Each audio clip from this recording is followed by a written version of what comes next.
Di episode sebelumnya, Jaga Bumi dan Ayu berhasil mengalahkan Ordo Hitam dan menutup gua terlarang. Namun, bisikan misterius dari hutan memberi pertanda bahwa ancaman belum sepenuhnya berakhir. Saat mereka melanjutkan perjalanan, sebuah penglihatan membawa Jaga Bumi ke jejak baru.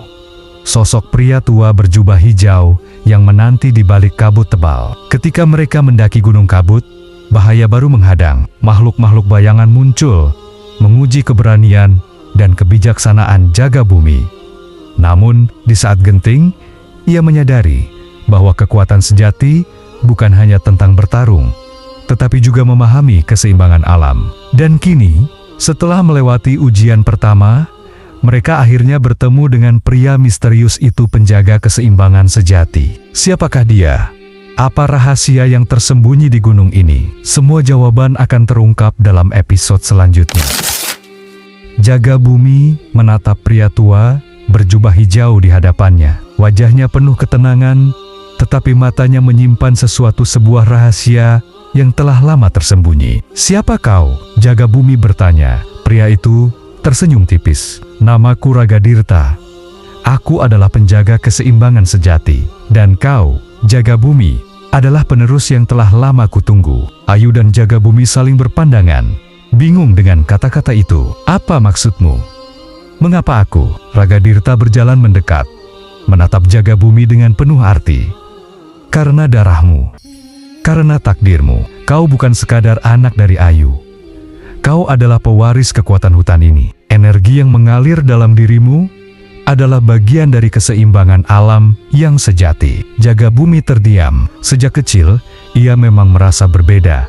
Tetapi kini, ia mulai memahami alasannya. Tapi, Ordo Hitam sudah dikalahkan.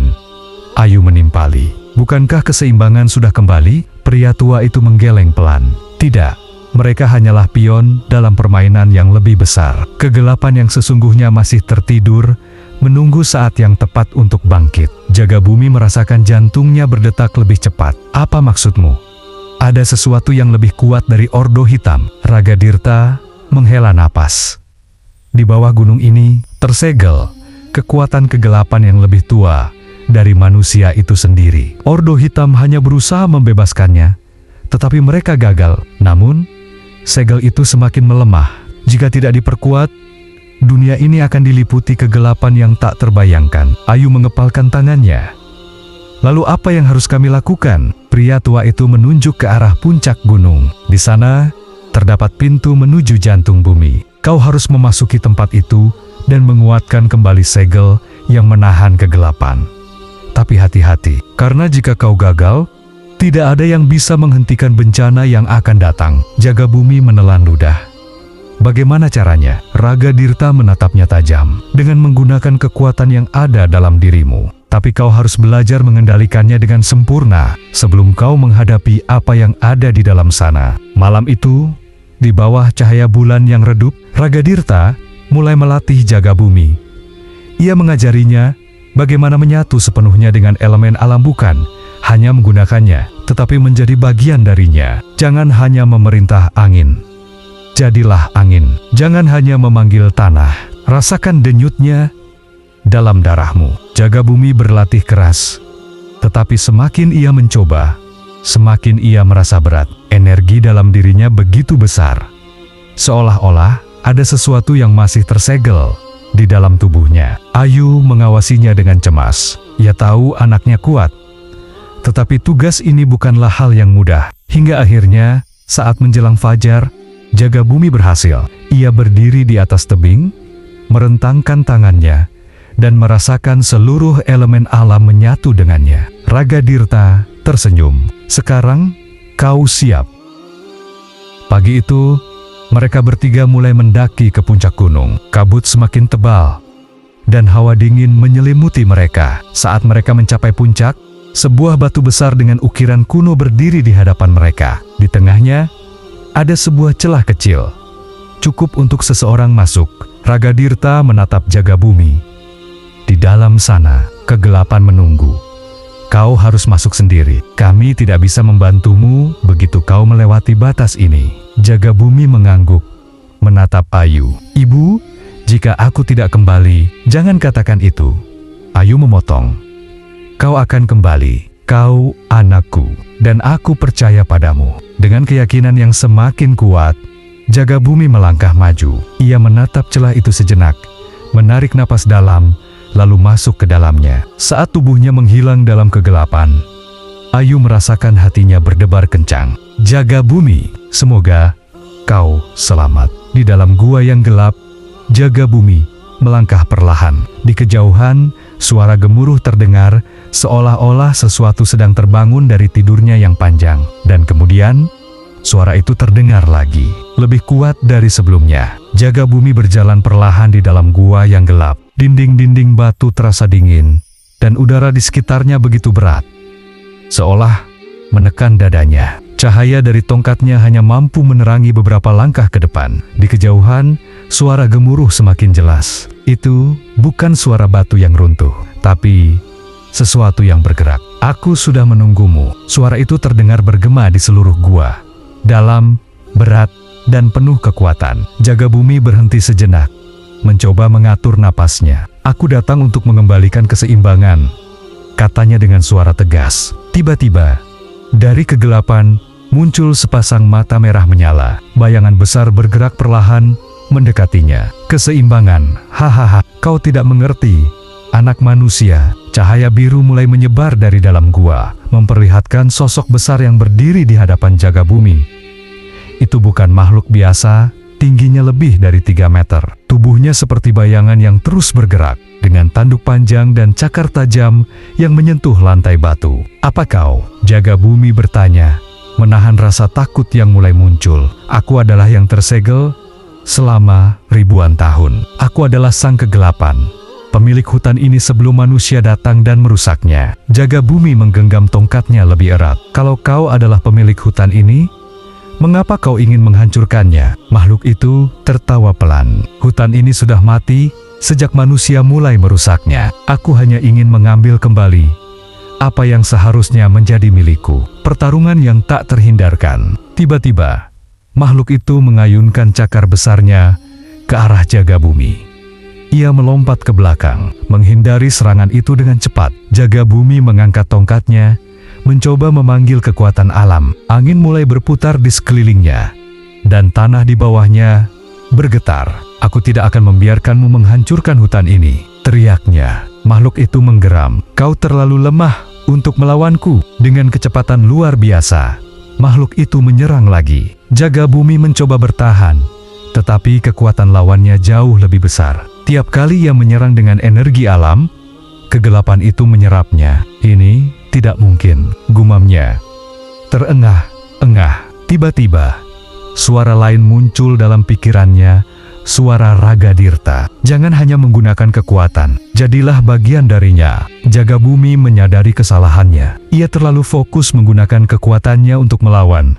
Padahal keseimbangan bukan tentang pertarungan, tetapi tentang harmoni. Ia menutup matanya, menarik napas dalam. Alih-alih menyerang, ia mulai menyelaraskan dirinya dengan energi di sekitarnya. Ia merasakan getaran tanah, hembusan angin, dan bahkan kegelapan di hadapannya. Dan saat ia membuka matanya, tubuhnya mulai bersinar dengan cahaya hijau keemasan. Makhluk itu menyipitkan matanya. Apa yang kau lakukan? Jagabumi melangkah maju tanpa rasa takut. Aku tidak akan melawanmu. Aku akan mengembalikan keseimbangan yang sebenarnya. Tiba-tiba, energi dari seluruh gua mulai berkumpul di sekelilingnya. Cahaya hijau menyelimuti tubuhnya, menyatu dengan energi kegelapan di sekitar mereka. Makhluk itu meraung kesakitan.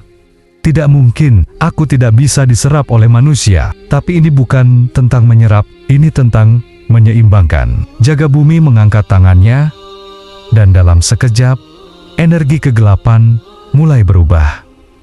Dari hitam pekat menjadi abu-abu, lalu perlahan menghilang, menyatu dengan cahaya hijau yang mengelilinginya. Sang kegelapan berlutut, tubuhnya mulai berubah. Dari makhluk raksasa yang mengerikan, ia menjadi sosok yang lebih kecil, seperti bayangan manusia. Ia menatap Jagabumi dengan mata yang kini tidak lagi merah, tetapi biru pucat. Kau berhasil, katanya dengan suara lemah. Dan dengan satu hembusan angin, sosok itu menghilang. Kembali ke permukaan, jaga bumi terbangun, masih berdiri di dalam gua. Cahaya hijau yang mengelilinginya perlahan memudar. Ia menoleh ke belakang dan melihat pintu masuk gua sudah terbuka lebar. Sinar matahari masuk menerangi jalannya. Di luar, Ayu dan Ragadirta menunggunya. Jaga bumi. Ayu berlari menghampirinya, memeluknya erat. Kau berhasil. Aku tahu kau bisa. Ragadirta tersenyum bangga. Kau tidak hanya mengalahkan kegelapan, kau menyeimbangkannya. Itu adalah tugas seorang penjaga sejati. Jaga bumi menghela napas lega. Ia merasakan sesuatu yang berbeda dalam dirinya. Bukan hanya kekuatan yang lebih besar, tetapi juga pemahaman yang lebih dalam tentang perannya di dunia ini. Keseimbangan telah kembali, katanya. Ragadirta mengangguk.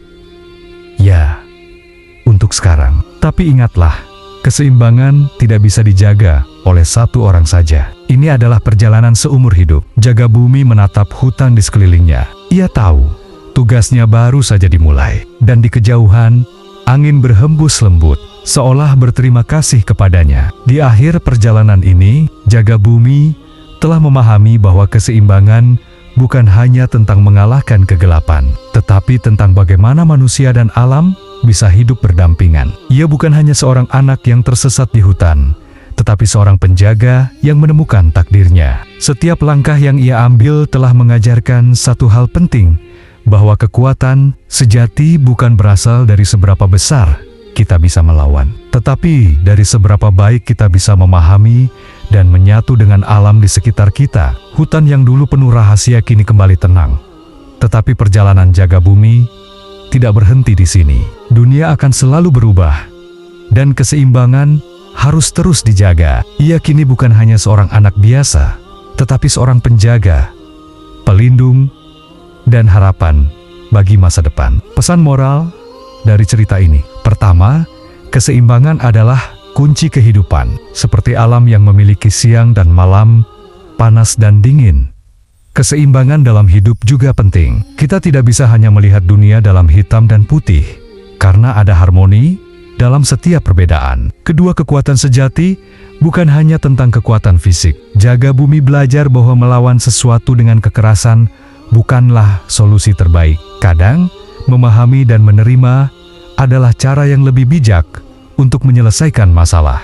Ketiga, alam bukan untuk ditaklukkan, tetapi untuk dijaga. Hutan, air, dan udara adalah bagian dari kehidupan kita. Jika kita tidak menjaganya, kita sendiri yang akan merasakan akibatnya. Keempat, setiap orang memiliki peran dalam menjaga keseimbangan. Tidak perlu memiliki kekuatan besar untuk membuat perubahan. Bahkan tindakan kecil, seperti menjaga lingkungan dan memahami alam, bisa membantu menciptakan keseimbangan yang lebih baik di dunia. Kelima, perjalanan tidak pernah berakhir. Seperti jaga bumi yang masih harus terus menjaga keseimbangan, kita semua juga memiliki perjalanan dan tantangan masing-masing. Yang penting bukan seberapa cepat kita menyelesaikannya, tetapi bagaimana kita belajar dari setiap langkah yang kita ambil. Dan dengan itu, cerita ini berakhir. Tapi ingat, keseimbangan tidak hanya ada dalam kisah ini. Ia ada dalam kehidupan nyata kita. Semoga kita semua bisa menjadi penjaga keseimbangan dalam dunia kita sendiri. Sampai jumpa di petualangan berikutnya.